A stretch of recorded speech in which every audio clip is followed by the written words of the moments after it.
Let's maul in the Central Committee. Let's cringe in the Central Committee. Let's bog in the Central Committee right now.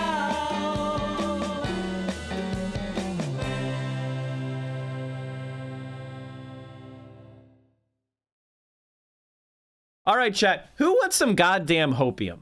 Before we go into the Israeli-Palestinian war garbage, being miserable about how life sucks, let's get some hopium up here.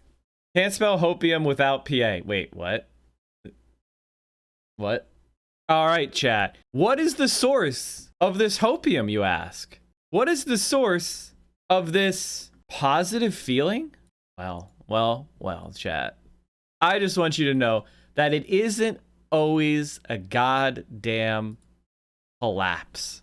Now, if you don't know this, chat, if you don't know, many of you are new, so maybe you don't know who Larry Krasner is, but Philadelphia District Attorney Larry Krasner is one of the radical pro-criminal justice reforms prosecutors that have won a major city. I'm going to show you a local news story that ought to make you perk up. It was an extraordinary sight this afternoon.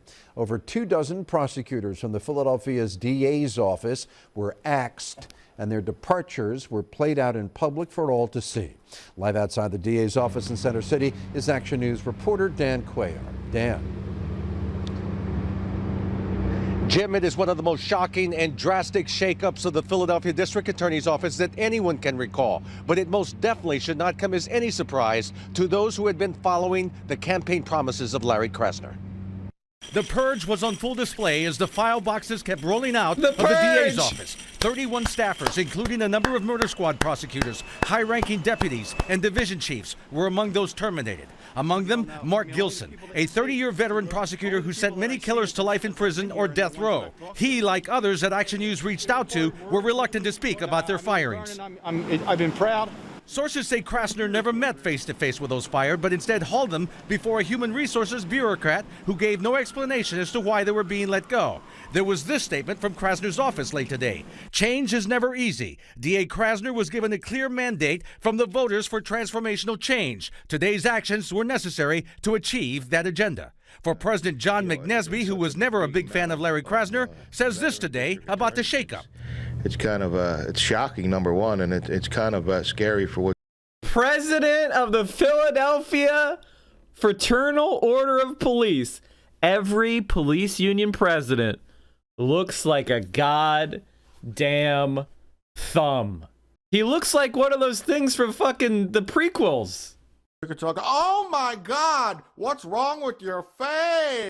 All right, let's keep going. What it says it's going to happen to the court system over the next 6 or 7 months or so. Former prosecutor Richard Sachs, who was out of town and had served 37 years in the DA's office, 30 of them in the homicide unit, was devastated. He says there was only one thing those who were fired had going against them. They won their cases. They prevailed.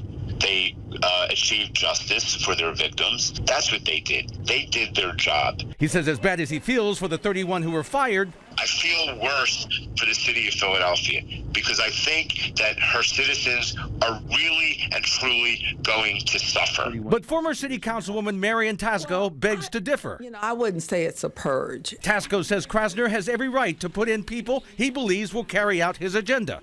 He wants the staff to be more engaged and certainly pay attention to the cases that come.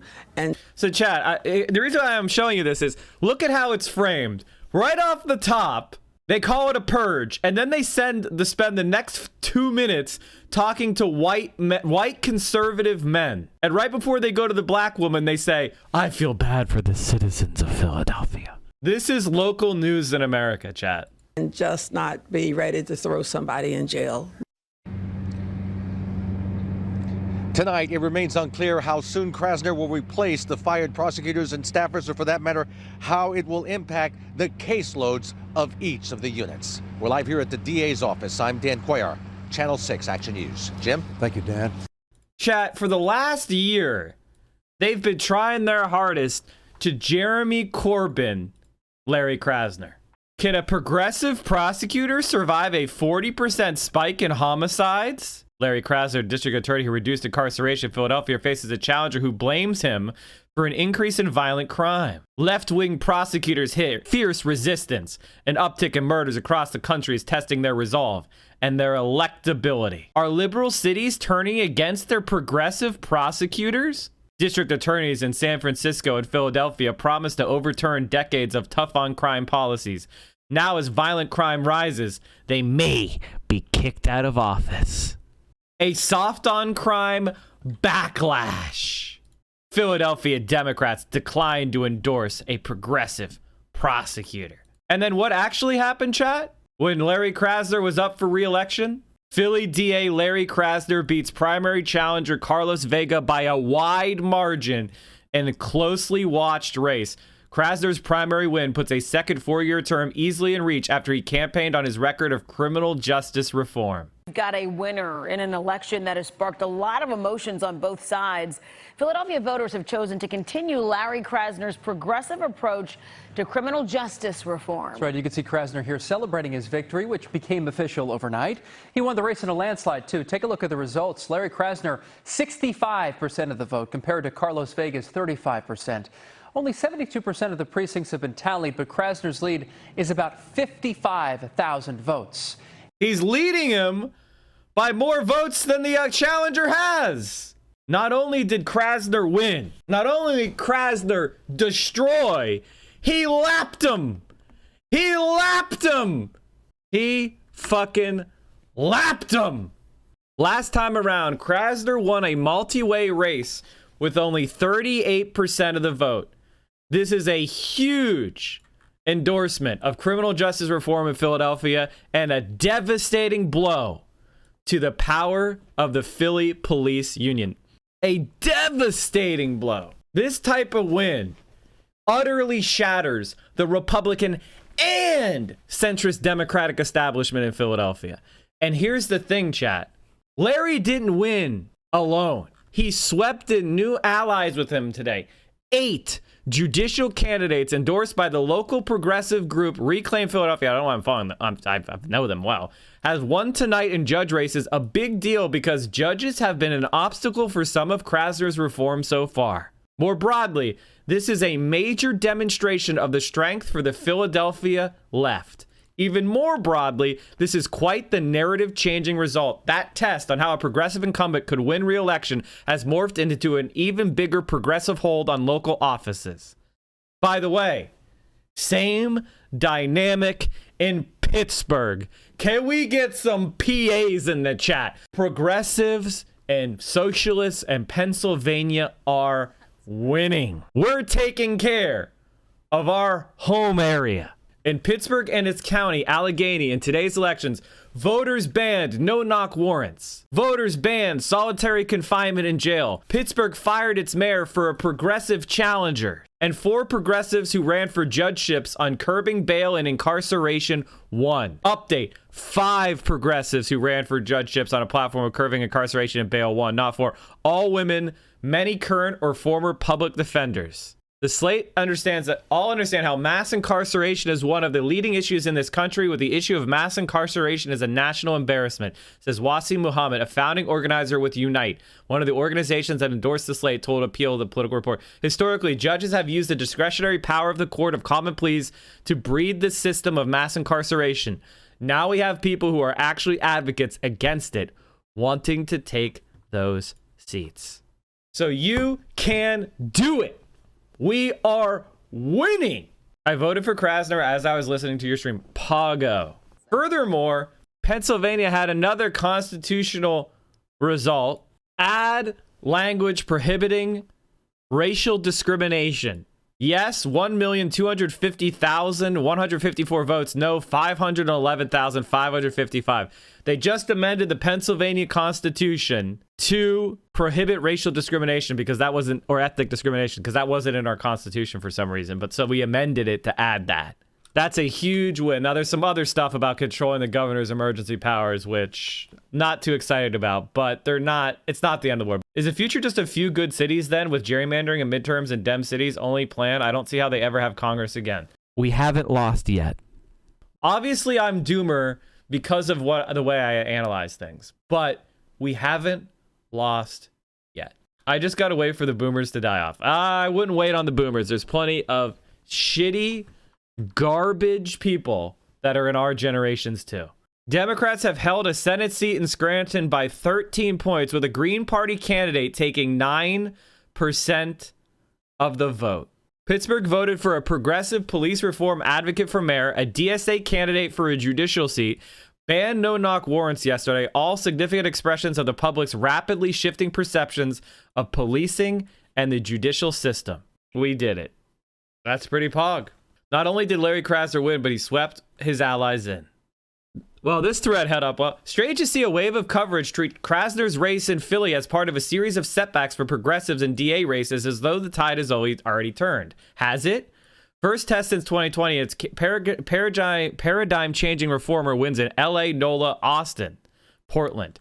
Also in 2020, prosecutors who was associated with national reform efforts in Chicago and St. Louis both won re-election amid difficult attacks by the police union and law and order type criticism. Again, idea of changing tougher on crime tide hasn't materialized here. And on top of all that, let's see what actually happens in Philly. And if law and arguments win the day there, at least be precise about what else the result is meant to be like. Just to introduce you more to Larry. I rejected a long time ago that the only purpose of the criminal justice system is to punish. Do I think Biden would realistically do anything about it? A progressive as their new district attorney. The most stunning upset. I don't know about that. Political shockwaves across the country. I am a career civil rights lawyer, the only attorney in the history of this city to overturn 800 convictions by corrupt police officers. Krasner is a hero to some and a bum to others. He's never been pro-law enforcement. If things aren't working from the inside, you need to bring someone from the outside. What do you think he's trying to accomplish? Anarchy. At this point, there are more people of color in prison or on parole than in slavery at the end of the Civil War. Larry is bringing in criminologists, activists. Everything we do, steady fire, heavy resistance. This will be controversial. Policies that focus on rehabilitation and second chances as opposed to punishment. We're in Philadelphia and there's murders and robberies. Community services maybe not appropriate. This DA's office has been too close and too cozy with the Fraternal Order of Police. How corrupt do you think the city is? Anybody who's dealt with this office knows there are secrets. We need to find out where the secrets are. You gotta be kidding me. What is it? All about police officers. There has not been prosecution of police misconduct by this DA's office for 30 years. Right now, Philly police officers think the scales are suddenly weighed down in favor of criminals. If you're too corrupt to testify in court, you're too corrupt to patrol the streets. Who was DA when there were dozens of people shot over the weekend? I was. We're tired, and we want our neighborhood back! When you try to make the right decisions, I'll live with the rest. There's a meaningless, endless cycle. A cycle of trauma, a cycle of pain. Some of the effects can be irreversible. There's no mass incarceration. That's utterly ridiculous. Not one cop is going to tell you that he's on our team. Well, I suggest you don't shoot unarmed people in the back. The DA's office is not a place a social experiment should be conducted. You don't have to destroy the system to get the results you want.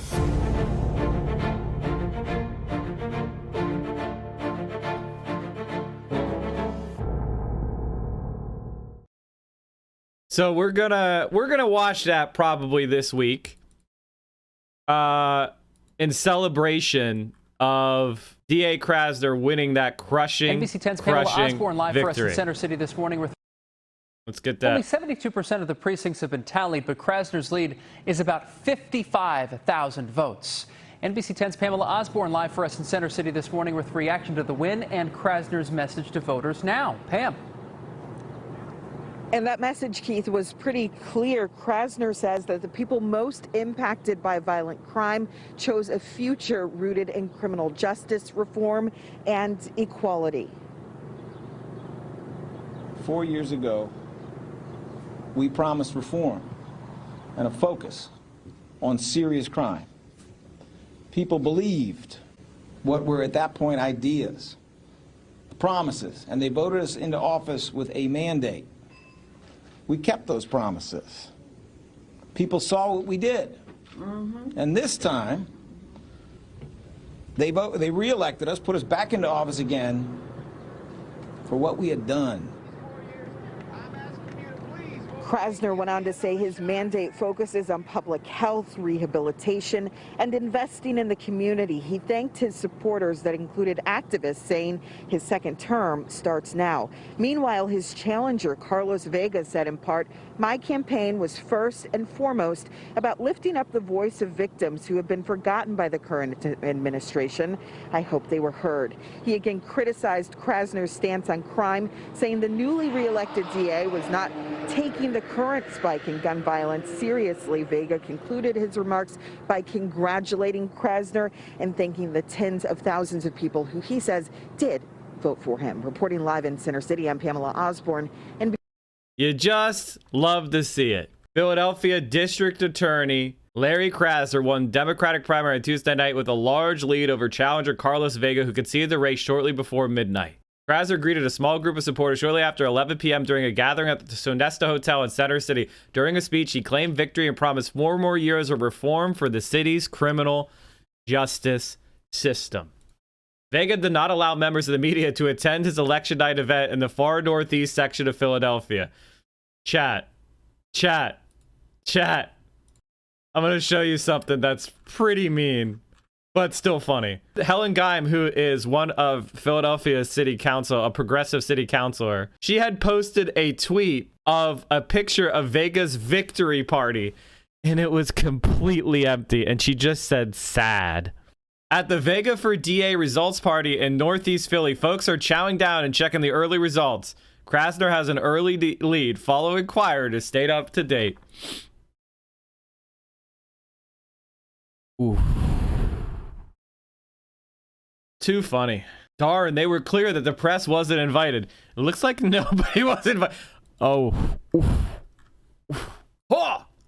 Hit. So this is the type of hopium that we can have here. I know I've been pessimistic lately. I've been pissed at the National Democrats because they're not doing fucking anything with the power, and they're sitting on their asses going, well, just compromise with the Republicans. And then during the entire Israeli-Palestinian Gaza crisis, they have been pathetic cowards. We do politics here every morning starting at 10 a.m. 10 a.m. Eastern, 7 a.m. Pacific. You can watch us here on Twitch. We're the morning guy. The morning politics guy. Politics Frogs in every single day. Same time, 10 a.m. Day in, day out. And we carry you through your morning and early afternoon politics needs. And if you need more, Mike from PA, we have a YouTube channel. We talked about suburbs, the My Pillow guy, Ted Cruz. We talked about DSA. Amazing. Making fun of Tim Pool. Amazing. Look at all of these amazing videos. Get in there, watch them. We have me on Twitter. You got to follow me on Twitter, chat. I'm at 20,614 subs. That means I got like 40 followers on Twitter in the last day. You can do better than that. You can do better than that. Go follow us on Twitter. And of course, join the Discord, where we have an incredible community of left-wing streamers. We have left-wing community. We talk about the stream. We talk about politics. There's gaming content. It's a really awesome, supportive place. Direct action, mutual aid, and you can just let off some steam. And also, you can help produce the show.